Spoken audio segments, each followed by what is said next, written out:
Hi everyone, hello my dear students. तो आज के वीडियो लेक्चर के अंदर बेटा हम देखने वाले हैं सेंटर ऑफ ग्रेविटी। यानी पिछली वीडियो के अंदर हमने इसीलिए लॉ ऑफ ग्रेविटेशनल फोर्स पढ़ा था या लॉ ऑफ ग्रेविटेशन पढ़ा था ताकि हमें इसी की अच्छे से समझ आ सके बेटा। तो क्या होता है हमारा सेंटर ऑफ ग्रेविटी, आज की वीडियो के अंदर हम इसको डिटेल में देखने वाले हैं। तो बेटा सेंटर ऑफ ग्रेविटी के कंसेप्ट की तरफ जाने से पहले हम समझेंगे कि हमारा सिस्टम क्या आता है या बॉडी या ऑब्जेक्ट क्या आता है। फॉर एग्जाम्पल हमारी कोई ऑब्जेक्ट है, कोई बॉडी है। मिसाल के तौर पर हमारे पास ये देखें, ये एक स्केल है, ठीक है। तो ये बेटा जो हमारा स्केल है ये स्मॉल नंबर ऑफ पार्टिकल से बना है, ठीक है। स्मॉल नंबर ऑफ पार्टिकल से, और कितने पार्टिकल से? Large particle. इसके अंदर बहुत ज्यादा छोटे छोटे पार्टिकल्स हैं। फॉर एग्जांपल मैं इसी स्केल की आपको एग्जांपल देता हूँ। ये देखें, ये जो हमारा स्केल है बच्चों, ये किससे बना हुआ है? Large number of particles. और बेटा यहाँ पे जो पार्टिकल्स की बात हो रही है वो इस तरह से, ये देखें, स्मॉल पार्टिकल्स से मिलकर बना हुआ है। और ये कोई 1000 2000 या लाख नहीं है, ये मिलियन ट्रिलियन के अंदर होते हैं। और ये जो पार्टिकल की यहाँ पे बात हो रही है, ये वाले पार्टिकल से मुराद हम एटम या बेटा मालिक्यूल की बात कर रहे हैं, ठीक है। तो ये लार्ज नंबर ऑफ मालिक्यूल से या एटम से मिलकर बना होता है। स्केल क्या बोलें आप, दुनिया की कोई भी चीज लगा लें, ठीक है। चाहे ये हमारा मार्कर हो, चाहे ये व्हाइट बोर्ड हो, चाहे हमारी खुद की बॉडी हो, चाहे हमारी खुद की बॉडी का एक पार्ट, एक नाखून ही क्यों ना हो, ठीक है। तो तमाम की तमाम चीजें किससे बनी है? लार्ज नंबर ऑफ पार्टिकल से। और बेटा ये बहुत सारे पार्टिकल्स होते हैं, और इवन इसमें से हम एक पार्टिकल को भी खुद में अपने आप में एक ऑब्जेक्ट मान सकते हैं। फॉर एग्जाम्पल हम इसको, अपने स्केल को करोड़ों पार्ट्स में क्या करें? तोड़ दें, तकसीम कर दें। तो इसका जो करोड़वा, 1 करोड़वा जो पार्ट आएगा बेटा, वो भी तो क्या होगा? अपने आप में एक बॉडी होगी ना।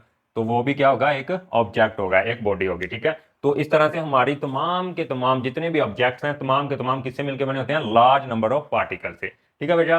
तो अब हम देखते हैं जरा इसको पार्टिकल में ब्रेक करके, तोड़ के देखते हैं, ठीक है। तो बेटा इस स्केल को हमने लार्ज नंबर ऑफ पार्टिकल में तोड़ लिया, ठीक है। ये पार्टिकल, ये और ये यहाँ पे खत्म नहीं हुआ, यहाँ पे 100 लिखा हुआ है। ये आपको मैंने बताया बेटा बिलियन ट्रिलियंस में होते हैं, ठीक है। यानी अगर आपने एटम को अच्छे तरीके से पढ़ा है तो हम ये जो वन डॉट लगाते हैं इससे नहीं, अपनी पेंसिल से। तो इसके अंदर 1 मिलियन के राउंड अबाउट एटम्स होते हैं। यानी इस एक नुक्ते के अंदर इतने नंबर ऑफ पार्टिकल्स हैं, लार्ज नंबर ऑफ पार्टिकल्स इसीलिए लिखा जाता है। लार्ज का मतलब बहुत से बहुत ज्यादा, ठीक है बेटा।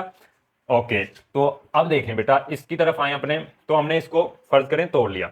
तो अब हमने बेटा पिछले वीडियो के अंदर, अगर आपने नहीं देखा तो उसको जरूर देखें, मैं इसका लिंक वीडियो का डिस्क्रिप्शन में दे दूंगा। पिछले वीडियो के अंदर हमने पढ़ा था लॉ ऑफ ग्रेविटेशनल फोर्स या लॉ ऑफ ग्रेविटी। तो क्या पढ़ा था उसके अंदर हमने पढ़ा था कि दो बॉडीज, दो ऑब्जेक्ट एक दूसरे को क्या करते हैं? अट्रैक्ट करते हैं, एक दूसरे के ऊपर फोर्स अप्लाई करते हैं। तो बेटा ये देखो, ये जो हमारा स्केल है, ठीक है, या कोई भी ऑब्जेक्ट है, इसकी जमीन के ऊपर बात हो रही है, अर्थ के ऊपर। जमीन हमारी क्या है? नीचे। तो जमीन और इसके दरमियान अट्रैक्टिव फोर्स है, ग्रेविटेशनल फोर्स है, बिल्कुल है। तो बेटा वो जमीन क्या करेगी? इसको नीचे की तरफ पुश करेगी, पुल करेगी, नीचे की तरफ इसके करेगी, पुल करेगी, खींचेगी, ठीक है। तो इसी तरह से अब ये देखें, हम यहाँ पे ड्रा कर लेते हैं। मान लो ये हमारी गोल गोल अर्थ है नीचे, ठीक है, और ये सेंटर है। अब देखो अर्थ और ये एक ऑब्जेक्ट ये हो गया, इसका मास मान लें m1, इसका मास मान लें हमारी अर्थ का m2, ठीक है। तो ये इसको अपनी तरफ इस तरह से खींचेगी, ठीक है, सेंटर की तरफ। इसको भी खींचेगी, इसको भी खींचेगी, इसको भी खींचेगी। तो बेटा इन तमाम पार्टिकल्स पे फोर्स क्या होंगी? अप्लाई होंगी। तो उन फोर्सेस को हम किससे डोनेट करने वाले हैं? डोनेट करने वाले हैं अपने छोटे छोटे इन एरोज से, ठीक है। ये एरोज को क्या कहते हैं हम? वेक्टर की जुबान में वेक्टर्स कहते हैं, जिनके पास डायरेक्शन भी है और मैग्नीट्यूड भी है, ठीक है। तो इस तरह से इन पार्टिकल्स पे नीचे की तरफ बेटा फोर्स लग रही है, ठीक है। मान लें आपने इसको F1 बोल दिया, इसको F2 एंड सो ऑन, यहाँ पे Fn बोल दिया, ठीक है। तो ये फोर्सेस लग रही हैं, ठीक है बेटा, समझ आई? अब हमें पता है, हम अपना पढ़ के आए हैं इसी चैप्टर का टॉपिक फर्स्ट, टर्निंग इफेक्ट का, जिसके अंदर हमने बेटा क्या पढ़ा था? जिसके अंदर हमने बेटा पढ़ा था like and parallel forces. Like का मतलब एक जैसी, पैरेलल मतलब जो सेम डायरेक्शन में हो। तो ठीक है, लाइक का मतलब एक ही डायरेक्शन में, जिनकी डायरेक्शन सेम हो, ठीक है। और पैरेलल का मतलब, ठीक है, वो जैसे उनके दरमियान, दो फोर्सेस के दरमियान एंगल क्या हो? थीटा क्या हो? 0 हो। ये बेटा डिटेल में पढ़ के आए हैं। अब देखो, तो ये तमाम की तमाम हमारी क्या है? लाइक फोर्सेज हैं। और कौन सी हैं? पैरेलल फोर्सेज हैं, लाइक एंड पैरेलल फोर्सेज, ठीक है बेटा। चलिए जी, यहां तक आई होप आपको समझ आया होगा। अब देखिए नेक्स्ट, अब हमने वहीं पे उसका दूसरा अपना पढ़ा था टॉपिक, जिसके अंदर था एडिशन ऑफ फोर्सेस, जिसके अंदर हम रिजल्टेंट निकालते थे। तो बेटा रिजल्टेंट कैसे निकालते थे? हम दो वेक्टर्स को, ये ए वेक्टर और ये बी वेक्टर, ठीक है, ये ए हो गया, ये बी। तो बेटा इसका हम निकालते थे रिजल्टेंट आर इस तरह से, आर यानी यहाँ पे कोई मान लो हमारा पॉइंट है, इस पे एक फोर्स लग रही है F1 ऐसे, और एक लग रही है F2 इसको ऐसे। तो इन दोनों का जब ये जो रिजल्टेंट है बेटा वो ये है, यानी अगर ये दो हम रेज भी कर दें, हम अकेला कह दें कि ये आर लग रही है, तो वो उन दोनों के ही इक्वल है। इसी तरह बेटा अब हम इन पार्टिकल्स को जोड़ के अपना एक बना लेंगे, क्या नाम लेते हैं उसको, ऑब्जेक्ट, एक बड़ी बॉडी। और इन सब को बेटा हम रिजल्टेंट निकालेंगे, इन सब का ऐड करके इन सब का रिजल्टेंट निकालेंगे। ऐड इनको कैसे करना है, according to vector law of addition, जो कि हम इसके दूसरे टॉपिक पर के हैं। तो हमारा क्या आएगा रिजल्टेंट, यहाँ पे इस तरह से आएगा, देखिए। तो बेटा इसी को बोलते हैं सेंटर ऑफ ग्रेविटी, यानी जो रिजल्टेंट फोर्स लगती है, जो रिजल्टेंट फोर्स, जिसको हम एफ जी भी बोलते हैं, और क्या बोलते हैं, बॉडी का होल वेट भी बोलते हैं, whole weight. Whole weight, whole weight कैसे है बेटा, तो आपको समझना होगा वेट क्या होता है हमारा। तो बेटा वेट होता है जब ये देखो, ये मान लो एक ऑब्जेक्ट है, यही है, ठीक है, स्केल पूरा मान लो, ठीक है, पूरा स्केल है, ये पूरा स्केल है, और ये हमारी बड़ी है अर्थ। अब जितनी फोर्स से अर्थ इसको खींच रही है अपनी तरफ, वही इस ऑब्जेक्ट का क्या होगा, वेट होगा, वही इस ऑब्जेक्ट का क्या होगा, वेट होगा। तो बेटा वो जितनी फोर्स लग रही है उसके बराबर ही होगा ना, और फोर्स कितनी लग रही होती है, एफ जी। तो इसे बोलते हैं होल वेट, और इसी को बोलते हैं सेंटर ऑफ ग्रेविटी। यानी यहाँ पे तमाम फोर्सेस का रिजल्टेंट लग रहा है, और वो रिजल्टेंट कौन लगा रहा है, अर्थ, अर्थ खींच रही है इसके अपनी तरफ। इसी वजह से इसको नाम दिया सेंटर ऑफ ग्रेविटी, यानी जो फोर्स लगती है अर्थ की वजह से उसे कहते हैं ग्रेविटेशनल फोर्स, और उसी वजह से जिस पॉइंट पे लगती है, जिस सेंटर पे लगती है, उसे कहते हैं सेंटर ऑफ ग्रेविटी। ठीक है, इसी तरह से ये देखें, ये हमारे पास एक इर्रेगुलर बॉडी है, इर्रेगुलर का मतलब रैंडम, ठीक है। तो इसके ऊपर भी ये देखो स्मॉल पार्टिकल से बनी हुई है, लार्ज नंबर ऑफ पार्टिकल से, और इनका रिजल्टेंट बेटा इन तमाम को जब हम ऐड अप करेंगे अपने वेक्टर एडिशन के मुताबिक, तो वो कहां पे आएगा, यहां पे। तो ये इसका होगा सेंटर ऑफ ग्रेविटी, जिसको हम जी से रिप्रेजेंट करते हैं, किससे, जी से। आई होप आपको सेंटर ऑफ ग्रेविटी का कॉन्सेप्ट क्लियर हो गया होगा। अब हम इसकी देखते हैं डेफिनेशन क्या होती है। तो अब देखो बच्चों, a point where the whole weight, यहां पे पूरे का पूरा वेट, वेट क्या है बेटा, वही रिजल्टेंट फोर्स जो लग रही है ये हमारी, ठीक है, इन सब का जो रिजल्टेंट है, मजमुआ है, जो रिजल्टेंट फोर्स लग रही है बेटा, उसी को नाम दिया होल वेट। उसकी उसी को क्या कह देते हैं, बॉडी का वेट। यानी किसी बॉडी पे, फॉर एग्जांपल ये मेरी बॉडी है, मेरे ऊपर जितनी एफ जी फोर्स लग रही है नीचे की तरफ, जितनी एफ जी फोर्स लग रही है ड्यू टू अर्थ, वो मेरा क्या होगा, वेट होगा, वो मेरा क्या होगा, वेट। इसी तरह वो इस बॉडी का क्या होगा, होल वेट, यानी होल पूरे का पूरा वेट, ठीक है। यानी अगर हम अपने छोटे छोटे पार्ट्स का लें तो वो सिंगल इंडिविजुअल्स का वेट होगा अलग अलग का, और उन सबको मिलाएंगे तो होल पूरी बॉडी का वेट, ठीक है। तो ठीक है, यही कह रहा है, the whole weight of the body appears, appear होता है, जाहिर होता है। अब वक्ती तौर पे हमें जाहिर हो रहा है, हमें लग रहा है कि हमारी सारी की सारी फोर्स सिर्फ इस पॉइंट पे लग रही है, यानी एफ जी कहां पे लग रही है, सिर्फ इस पॉइंट पे लग रही है, ठीक है, इस पॉइंट पे अपीयर हो रही है। अपीयर मतलब नजर आना, दिखना, जाहिर होना, महसूस होना, ठीक है। लेकिन वो क्या है, वो तो रिजल्टेंट है। पीछे कहानी क्या है, पीछे तो हर जगह लग रही है, यहाँ पे भी थोड़ी सी लग रही है, थोड़ी यहाँ पे, थोड़ी यहाँ पे, थोड़ी यहाँ पे, थोड़ी यहाँ पे, थोड़ी यहाँ पे। लेकिन हमने क्या किया, इनका रिजल्टेंट निकाल लिया, रिजल्टेंट वेक्टर एडिशन के माध्यम से, वेक्टर एडिशन के थ्रू, ठीक है। तो appear to act vertically, vertical होती है हमारी ये वाली पोजीशन बेटा, आपने मैंने बार बार बताया, डाउनवर्ड, नीचे की तरफ। तो अर्थ हमारे नीचे है, इसी बॉडी के भी अर्थ क्या है, नीचे है, इस स्केल के भी अर्थ क्या नीचे है, तो वो नीचे की तरफ डाउनवर्ड अर्थ फोर्स लगती है। हमें कैसे पता डाउनवर्ड, ये देखें, इसको छोड़ेंगे तो ये नीचे की तरफ जा रहा है, किस तरफ जा रहा है, नीचे की तरफ। तो वो फोर्स किस तरफ लग रही है, नीचे की तरफ, और वो फोर्स क्या है, एफ जी, ठीक है। तो वो ही हमारा क्या होता है, weight is called centre of gravity of a body. तो इस बॉडी का उसको सेंटर कहेंगे। इसी तरह हमारे स्केल को हमने ड्रा किया था, यहाँ पे ये देखें, तो इसका सेंटर क्या होगा, ये वाला पॉइंट, यहाँ पे इसका रिजल्टेंट लग रहा होगा, ठीक है बेटा। तो आई होप आपको पूरे का पूरा कंसेप्ट समझ आ गया होगा। और बेटा यहाँ पे कुछ बच्चों का क्वेश्चन होता है कि कुछ हम जो कंसेप्ट समझ रहे हैं सेंटर ऑफ ग्रेविटी, वो भी ऐसा पॉइंट होता है जहां पे हमारी बॉडी क्या आ जाती है, बैलेंस हो जाती है, ठीक है, बॉडी क्या आ जाती है, बैलेंस हो जाती है, ये देखें इस तरह से। और सेंटर ऑफ मास भी उसी पॉइंट को बोला था। क्या सेंटर ऑफ मास और सेंटर ऑफ ग्रेविटी दोनों सेम कंसेप्ट हैं? तो अगर सेम होते तो इसको बुक के अंदर अलग अलग क्यों दिया होता है, ठीक है, वेरी गुड। तो इनके अंदर क्या फर्क है, क्या डिफरेंस है, अब हम वो समझेंगे, और किस तरह से सेंटर ऑफ ग्रेविटी उसी पॉइंट पे और उसी पॉइंट सेंटर ऑफ मास पे एक बॉडी बैलेंस क्यों होती है, ठीक है। चलिए अब हम वो समझेंगे। अब देखो बच्चों, हमारा सेंटर ऑफ ग्रेविटी और सेंटर ऑफ मास, उनके दरमियान डिफरेंस क्या आता है, ठीक है। तो बेटा हमारा सेंटर ऑफ ग्रेविटी और सेंटर ऑफ मास बिल्कुल दोनों दो अलग अलग कॉन्सेप्ट हैं, ठीक है। तो बेटा जैसे हमने सेंटर ऑफ मास की डेफिनेशन पढ़ी थी, उसके अंदर लिखा हुआ था such a special point where whole या लफ्ज यूज किया था हमने इंटायर। इंटायर और होल का मतलब होता है पूरा का पूरा, सारे का सारा, ठीक है। मैस इज कंसंट्रेटेड, यहाँ पे पूरा का पूरा मास कंसंट्रेटेड होता है, यानी हमें फील होता है, महसूस होता है, उसको हमने सेंटर ऑफ मास बोला था, ठीक है। लेकिन सेंटर ऑफ ग्रेविटी बोला था where whole weight is appears, appear कर लें चाहे आप कंसंट्रेटेड कर लें, चाहे चाहे कर लें हाँ जी अपीयर कर लें या चाहे, ठीक है, चाहे कंसंट्रेटेड कर लें, ठीक है। तो बेटा ऐसा पॉइंट जहां पे वेट, वेट का मतलब ये देखो, ये स्मॉल पार्टिकल्स, इन पे फोर्स लग रही है इस स्केयर के, ठीक है। और उसका हमने जब इसका रिजल्ट निकालेंगे इन तमाम का, ठीक है, तो वो क्या आएगा, इस एक सिर्फ ये आएगा, ठीक है। इसको रिप्रेजेंट करते हैं जी से, सेंटर ऑफ ग्रेविटी बोलते हैं। और यहाँ पे क्या होता है, इसका होल वेट अपीयर होता है। होल वेट यानी होल वेट मतलब पूरा हमें पता लगता है कि नीचे की तरफ इसके ऊपर फोर्स लग रही है, किसके बराबर लग रही है, इस रिजल्टेंट वेक्टर के बराबर, जिसको हमने एफ जी कह दिया, और इसी को इक्वल कर दिया हमने इसके होल वेट के, इसका होल वेट का नाम दे दिया। तो जहां पे होल वेट लगता है उसको हम बोलते हैं अपना centre of gravity, whole weight. और जहां पे बेटा सेंटर, ये देखें मैं एक और स्केयर बना रहा हूं, और जहां पे हमारा पूरा का पूरा मास कंसंट्रेटेड होता है, हमें हमें ऐसे फील होता है कि हमारा पूरा का पूरा मास यहीं पे अप्लाई हो रहा है, यहीं पे पड़ा हुआ है, तो उसको बोलते हैं सेंटर ऑफ मास। लेकिन अगर हम ध्यान से देखें तो इसका और इसका, अगर इसको भी यही माने तो इसका COM भी यही है, COM भी यही है, सेंटर ऑफ मास भी यही है और सेंटर ऑफ ग्रेविटी भी यही है। तो फिर इसका मतलब तो सेम ना बेटा, सेंटर ऑफ ग्रेविटी तब हमारा कॉन्सेप्ट आएगा जब हम फोर्स को पढ़ेंगे, यानी जब हमारी नीचे अर्थ पड़ी होगी, यानी जब उसके ऊपर ग्रेविटी लग रही होगी। मान लो इसी ऑब्जेक्ट को हम उठा के कहीं दूर ऐसी जगह पे लेकर जाते हैं जहां पे हमारी अर्थ की फोर्स, ग्रेविटेशनल फोर्स, ये जो इसके ऊपर लग रही है वो ना लगे, तकरीबन तकरीबन जीरो के बराबर हो जाए, ठीक है, इसके बराबर हो जाए, जीरो के बराबर हो जाए, तब क्या होगा, तब हमारा सेंटर ऑफ ग्रेविटी गायब हो जाएगा। ये कंसेप्ट रहेगा ही नहीं, क्योंकि ये सेंटर ऑफ ग्रेविटी किसको रिप्रेजेंट कर रहा था, जो नेट फोर्स जीरो नीचे की तरफ लग रही थी, जो नेट फोर्स नीचे की तरफ लग रही थी, जो उसका वेट था।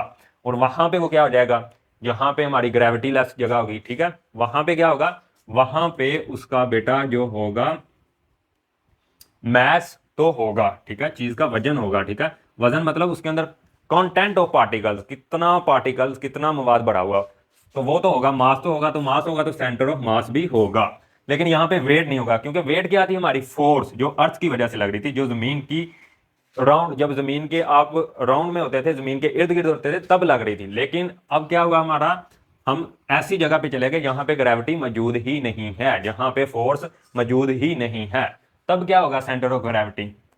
तो सेंटर ऑफ ग्रेविटी का कॉन्सेप्ट वहां पे बेटा मीनिंगलेस हो जाएगा, ठीक है। ये बिगेस्ट डिफरेंस है between centre of mass and centre of gravity. जैसे कि अब यहां पे फोर्स जीरो, क्योंकि हम अर्थ से बाहर चले गए हैं, पूरी यूनिवर्स के अंदर अर्थ से दूर चले गए हैं, किसी ऐसी जगह चले गए हैं जहां पे सेंटर ऑफ ग्रेविटी की फील्ड की फोर्स की वैल्यू क्या है, जीरो के इक्वल है। तो वहां पे हमारा ये क्या होगा, COM होगा, ठीक है। और लेकिन जो हम बेटा अपने अर्थ पे रह के अपनी जो भी अपने वो करते हैं, एक्सपेरिमेंट करते हैं, जो स्टडी करते हैं, ठीक है, उन तमाम के अंदर, ठीक है, उन तमाम के अंदर क्या होता है, हमारा ज्यादातर सेंटर ऑफ ग्रेविटी और सेंटर ऑफ मास एक ही पॉइंट पे होता है। उसी पॉइंट पे हमारा मैस कर रहा होता है, क्या कर रहा होता है, कंसंट्रेट कर रहा होता है, उसी पॉइंट पे हमारा सेंटर ऑफ ग्रेविटी कंसंट्रेट कर रहा होता है। तो तमाम सिमेट्रिकल ऑब्जेक्ट के लिए, सिमेट्रिकल ऑब्जेक्ट मीन बेटा जितने भी हमारे सिमेट्रिकल ऑब्जेक्ट हैं, सिमेट्रिकल ऑब्जेक्ट के जो दिखने में तमाम जगह से एक जैसे ही नजर आए। फॉर एग्जांपल ये हमारा स्क्वायर है, हम इसको इस तरह रोटेट कर दें, चाहे ये देखो, ये A साइड, ये B साइड, ये C, ये D, तो इसको हम अगर रोटेट कर दें ऐसे, A को ऊपर ले जाएं बेटा, B फिर आगे,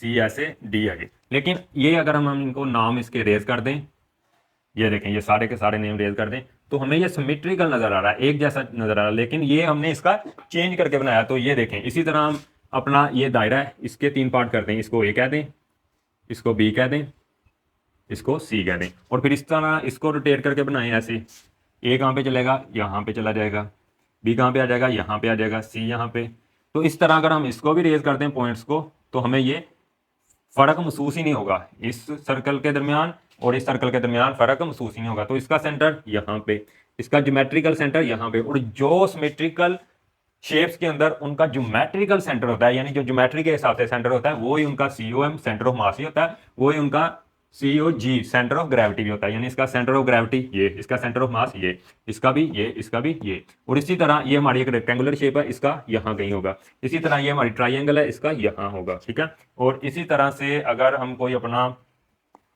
और इसी तरह से बेटा हमारी सिमेट्रिकल सिलेंड्रिकल शेप हो, सिलेंडर हो, ठीक है, उसका भी सेंटर कहाँ पे होगा, यहाँ पे। अब हम ये सेंटर, ज्योमेट्रिकल सेंटर या सेंटर ऑफ मास या सेंटर ऑफ ग्रेविटी फाइंड कैसे करते हैं। फॉर एग्जांपल देखो बेटा, हम यहाँ से एक डायगोनल लगाएंगे। डायगोनल होता है वो क्रॉस लाइन जो जो इन दो कॉर्नर्स को क्या करे, मिलाए। तो ये हमारी एक हो गई। अब इसको मिलाएंगे इन दो साइड को, तो जब ये देखो यहाँ पे, जहाँ पे हमारे ये दोनों डायगोनल्स मीट कर रहे हैं, एक दूसरे को कट कर रहे हैं, मिल रहे हैं, उसको हम कहते हैं उसका सेंटर। तो यही इसका सेंटर ऑफ मास होगा, यही इसका सेंटर ऑफ ग्रेविटी होगा। अब इसके अंदर हम फाइंड करेंगे अपना डायामीटर लगा के। डायामीटर का मतलब होता है बेटा कि हमने यहाँ से स्टार्ट करनी है एक इसकी इस बाउंड्री से लाइन, और यहाँ तक लेके जानी है जहाँ पे वो दूसरी बाउंड्री को कट करे। चाहे आप इस तरह से लगा लें, चाहे आप इस तरह से लगा लें, तो ये सेम एक पॉइंट में से गुजरेगी। वो ही पॉइंट हमारा क्या होगा, centre of gravity, centre of mass होगा। सेम केस इसी के अंदर डायगोनल लगाएंगे। देखें तो ये देखें, ये डायगोनल हमारे सेंटर में से पास हो रहे हैं, ये इसका सेंटर है। इस पे यहाँ ऐसे एफ जी लग रही होगी, जिसे हम COG बोल सकते हैं, सेंटर ऑफ ग्रेविटी। इसके अंदर भी यहाँ पे लग रही होगी वर्टिकल, डाउनवर्ड, डाउनवर्ड नीचे की तरफ।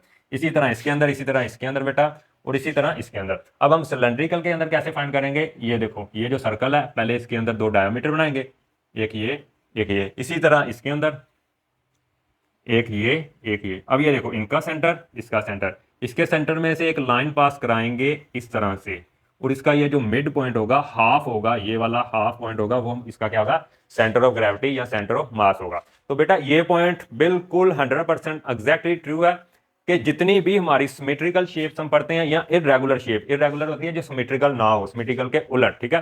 क्या होती है मैं अभी बताऊंगा, लेकिन आप सोच सकते हैं अगर ये इसके उलट है, अगर इसको घुमाने पे इसके अंदर कोई फर्क नहीं नजर आता, तो उसको रोटेट करेंगे, उसको घुमाएंगे, तो उसके अंदर फर्क नजर आएगा कि भाई ये साइड उस साइड पे चली गई है। जैसे ये देखो, ये हमारा रोड इररेगुलर शेप है, इस तरह से पड़ा हुआ है, तो आपको पता चल रहा है इस तरह, लेकिन मैंने इस तरह किया तो आपको समझ आ गया कि भाई पहले इस तरह था, ये इतनी जगह गिर रहा था, लेकिन अब इस तरह हो गया, ठीक है। लेकिन अगर इसी को भी मैं यहां से ये देखो घुमाया घुमाया घुमाया घुमाया, वहीं पे ले गया 360 रोटेशन पे, तो ये भी क्या सिमेट्रिकल है, आपको पता नहीं चलेगा कि ये रोटेट हुआ है या नहीं। तो इस तरह से कुछ चीजें कुछ खास एंगल्स पे सिमेट्रिकल होती भी हैं, कुछ नहीं भी होती, ठीक है।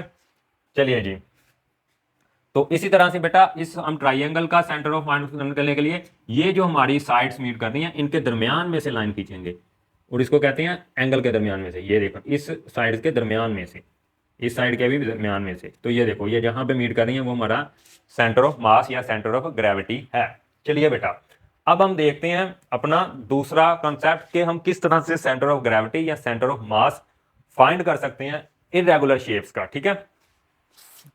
तो बेटा नेक्स्ट टॉपिक हमारा इसी का सब टॉपिक है, find the COG, centre of gravity बोले या सेंटर ऑफ मास, सेम ही होता है। अर्थ के करीब तरीन जितनी भी चीजें बेटा पढ़ोगे उनका सेंटर ऑफ मास तकरीबन और सेंटर ऑफ ग्रेविटी तकरीबन बोल रहा हूँ, ऑलमोस्ट नहीं, कोई सम केसेस हो सकती हैं, लेकिन ओवरऑल जितने भी हम पढ़ते हैं रोजमर्रा की जिंदगी में, वो सेम एक ही पॉइंट पे हो सकता है, ठीक है।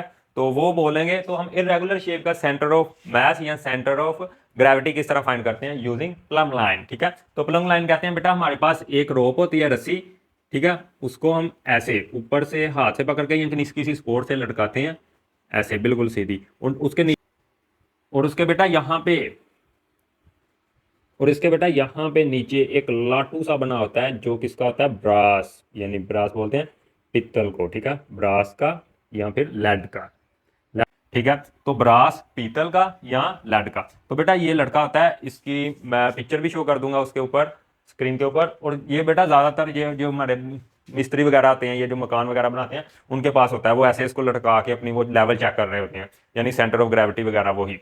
तो ठीक है, इसको यूज करके हम किस तरह एक इररेगुलर शेप का क्या करते हैं, फाइंड करते हैं सेंटर ऑफ ग्रेविटी। चलिए वो देखते हैं। तो इसके लिए बेटा मेरे पास ये एक प्रैक्टिकल, ये एक इररेगुलर शेप है, यानी इसका हम सेंटर बताना उस हिसाब से सिमेट्रिकल उनका तो आ जाता था डायगोनल वगैरह लगा के, लेकिन इसका किस तरह का। तो बेटा यहां पे हम एक पॉइंट मानेंगे ए, ये देखें यहां पे हम एक पॉइंट मान रहे हैं ए। आइए देखें इस पॉइंट ए पे हमने बेटा वही जो हमारी ब्रास है वो तो हमारे पास नहीं है। अब ये देखो बेटा ब्रास की जगह हम ये अपनी हैंड फ्री यूज कर रहे हैं, इसको एज अ ब्रास यूज करेंगे। तो बेटा ये देखें यहां पे ये जो पॉइंट ए माना है, यहां पे हम इसको ऐसे नेल नेल कहते हैं अपना वो कील, उससे क्या कर देंगे पिन कर देंगे। और बेटा ये देखें ये हमारी इस तरह से वायर गुजर रही है, ठीक है, इस तरह से गुजर रही है, ठीक है, इस तरह से। अब ये देखें ये कहां से गुजर रही है इस सेंटर से, यहां से। तो यहां पे हम लगा देंगे अपना निशान, ठीक है। ये देखें एक पॉइंट हमने ए माना था रैंडमली, आप कुछ भी मान सकते हैं। एक पॉइंट हम मानेंगे यहाँ पे बी, ये देखें यहां पे। अब फिर अब हम इस अपनी शेप को इसको कहते हैं कार्डबोर्ड, ठीक है। अब हम यहां पे इसको ऐसे करेंगे, सॉरी यहां पे ये जो हमने ऐसे लगाया था इस तरह से, ये देखें। तो यहां पे हमने ये क्या,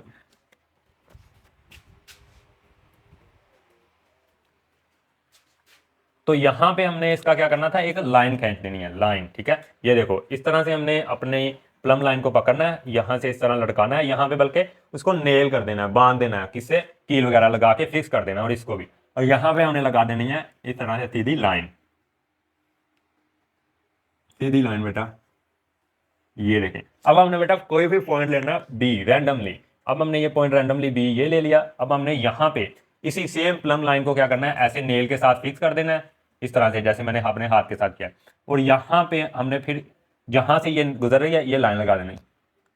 ये देखें हमारी लाइन गुजर रही है ये। अब इस तरह से बेटा आप कई पॉइंट्स ले सकते हैं, लेकिन दो काफी होते हैं, हम तीसरा भी लेके देख लेते हैं। ये देखें हमने सी पॉइंट ले लिया बेटा यहाँ पे, यहाँ पे ये सी।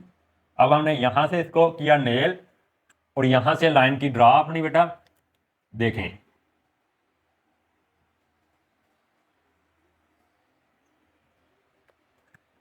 अब ये देखो बेटा ये तीनों की तीनों लाइन एक पॉइंट में से गुजर रही है, एक पॉइंट पे इंटरसेप्ट कर रही है। और यही क्या होगा हमारा इस इरेगुलर शेप बॉडी का, इस कार्डबोर्ड का क्या होगा, सेंटर ऑफ ग्रेविटी होगा या सेंटर ऑफ मास भी होगा।